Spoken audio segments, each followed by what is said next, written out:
ಮಾಡಿ. ಇಲ್ಲಿ ಏನೋ ನೋಡ್ರಿ, ಇಲ್ಲಿ ಏನಾಗದಲ್ಲಿ ಪೆನ್ ಅದ ಮತ್ತು ಮಾರ್ಕರ್ ಅದ, ಅದೇನಕ್ಕಲ್ಲಿ ಪ್ಲಾಸ್ಟಿಕ್ ಏನದ, ಅಲ್ಲಿ ಪ್ಲಗ್ ಅದ, ರೈಟ್. ಇದೊಂದು ಏನದ ಇಂಕ್ ಬಾಟಲ್, ಇದ್ರದ್ದು ಒಂದು ಪ್ಲಾಸ್ಟಿಕ್ ಇಂಕ್ ಬಾಟಲ್ ಅದ, ರೈಟ್. ಹಸಿ ಏನದು ನಮಗೆ ಇಲ್ಲಿ ಪ್ಲಾಸ್ಟಿಕ್ದು ಮೆಟೀರಿಯಲ್ಸ್ಗಳದು.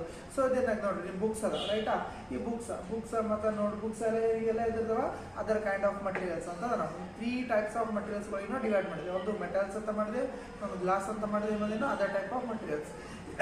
ಈ ಅದರ್ ಟೈಪ್ಸ್ ಆಫ್ ಎಲ್ಲ ಮೆಟೀರಿಯಲ್ಸ್ ಮಾಡಿದಾಗ ನಮ್ಗೇನು ಗೊತ್ತಾಯ್ತಪ್ಪ ಅಂತಂದ್ರೆ ಇವು ಅಷ್ಟು ಮಟೀರಿಯಲ್ಸ್ ಒಳಗೆ ಏನಾಗುತ್ತೆ, ಸಮ್ ಕಾರ್ಬನ್ ಬೇಸ್ಡ್ ಏನದಲ್ಲಿ ಪ್ರೆಸೆಂಟ್ ಅದ, ಕಾರ್ಬನ್ ಬೇಸ್ಡ್ ಮಾಲಿಕ್ಯೂಲ್ಸ್ ಏನೋ ಪ್ರೆಸೆಂಟ್ ಅವ. ಡೈರೆಕ್ಟ್ಲಿ ಅವ್ರು ಇಂಡೈರೆಕ್ಟ್ಲಿ ಏನಾಗದಪ್ಪ ಅಂದ್ರೆ most of the materials, most of the substance ಒಳಗೆ ಏನು ಪ್ರೆಸೆಂಟ್ ಅದ ನಮ್ಗೆ ಕಾರ್ಬನ್ ಪ್ರೆಸೆಂಟ್ ಅಂತ ಗೊತ್ತಾಯ್ತು. ಇದು ಬುಕ್ಸ್ಗಳೇ ಆಗಿರ್ಬೋದು, ಪೆನ್ಸ್ಗಳೇ ಆಗಿರ್ಬೋದು, ರಬ್ಬರೇ ಆಗಿರ್ಬೋದು, ಪ್ಲಾಸ್ಟಿಕ್ನೇ ಆಗಿರ್ಬೋದು, ಗ್ಲಾಸ್ನೇ ಆಗಿರ್ಬೋದು, ಮೆಟಲ್ಸ್ಗಳನ್ನ ಆಗಿರ್ಬೋದು. ಬಟ್ ಆಲ್ಮೋಸ್ಟ್ ಆಲ್ 100% ಅಂತಲೂ ಹೇಳಿಕ್ಕಾಗಲ್ಲ, ಬಟ್ 99 ಅಥವಾ 95% ಏನಾಗದ ಮೋಸ್ಟ್ ಆಫ್ ದಿ ಅಂತ ಹೇಳ್ತೇವೆ. ಅದಕ್ಕೆ